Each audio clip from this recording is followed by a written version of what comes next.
helping people make decisions about learning and work. If you met the minister, he would say, where are the new jobs? What are the new future trends? What evidence do you have that says that what you do actually makes a difference? And when the minister asked me that, I said, that's really, really easy. No problem. I will give you an example immediately. And what I did was I actually contacted members of a professional association of which I am president. I'm president of the Institute of Career Guidance across the UK. We have 4,300 members. Of those 4,300 members, we have people who work in the private sector, the public sector, and in the voluntary sector.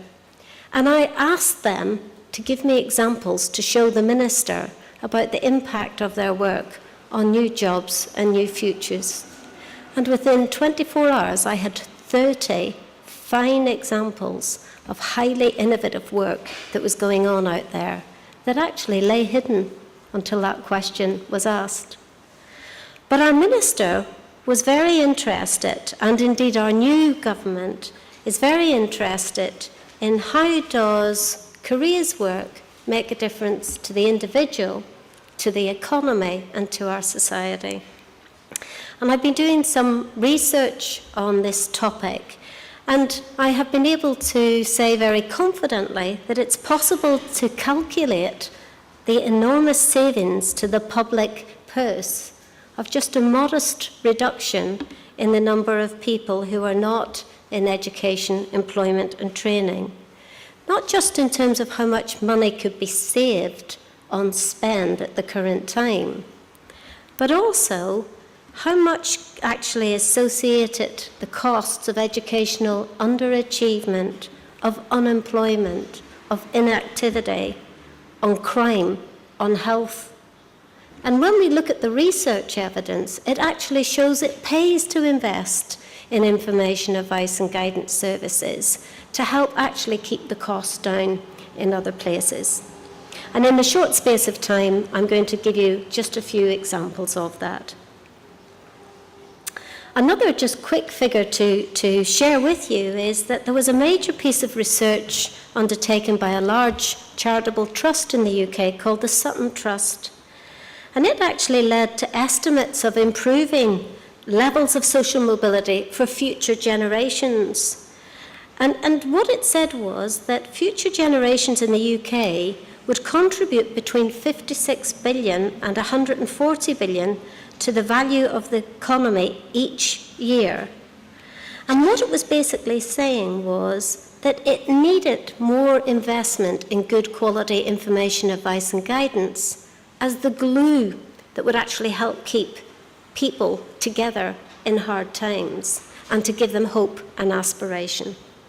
And so in our country, we have major affirmation of the importance of career information, advice and guidance, not just for young people, but for adults as well.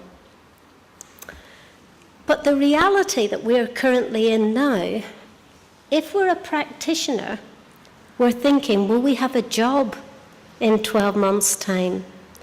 Will they cut the public sector services so hard that actually my own livelihood might be affected? And I might have to do a bit of career development planning myself, which is quite a scary thought. But then, if they are going to cut services, how can we get the maximum impact? And this is really the dialogue that's taking place at the present time. There is a clear need for greater accountability, particularly requiring more information, documentation on impact and added value. Our institutions create a whole wealth of information, but how are they using the information to get the message to government that careers work really does make a difference? But most importantly, we've also got a situation where the public are beginning to say, for example, I spoke to a professional just 2 weeks ago who had lost his job. He's a graduate, he's never been out of work, he's 45, and he desperately wants a job. to feed his family and to have the lifestyle that he's had. He doesn't want to go to our public employment services. He views our public employment services as for those people who are on welfare dependency, and he doesn't want to go there. And so we are beginning to sort of look in the UK at how can public, private, and the volunteer communities look to design and develop provision that will suit and be tailored for all. And it's within that context that we're looking at communities of practice. How can we share expertise on what's innovative, what's quality assured, and what's impartial? And one of the things that we have used in the UK is we have used this idea of maybe we need to have people who are working in the careers field who are actually signed up to a code of ethics. Because in our private sector, not everyone is there for the interests of the individual. But if we had in the UK a code of ethics that members of the careers family sign up to and are committed to, then that does give us some accountability. So I'm just going to skip through a few slides because I do want to give us a little bit of time for some discussion. But the rationale is that we need continuous improvement, even if we do find that services are contracted. If they have to contract, then they have to modify, and they will need to do that in the context of going forwards, not going backwards. But the problem is, as this picture illustrates, you're all busy in your everyday work, managing all those files and paperwork and documentation and bureaucracy that you have to deal with, or maybe busy dealing with your emails and other things. So we're busy people. How do we actually put into practice something which is very challenging? How do you get your documentation gathered together to provide evidence? And over the last 25 years, as a researcher, a policy advisor, and a practitioner, I've looked at the literature that sits behind careers work and actually discovered that you can put it into 5 neat categories. There will be more, but there are research evidence that says that what you do influences decision making. People who are better decision makers actually are more confident, more resilient. There's a lot of information about how you can deliver services remotely. Our Open University in the UK has been operating for 30 years and has provided distance learning very successfully over time. So there are lots and lots of research evidence, but it has been hidden. And one of the things that I have been doing is to say, are there 10 key facts that we know for sure that we could share with policymakers? And the answer is yes, there are 10 key facts.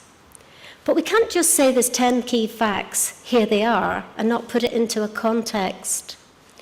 So this is a model of evidence, which I'm giving you the academic speak here, but I want to share it in very clear and simple language.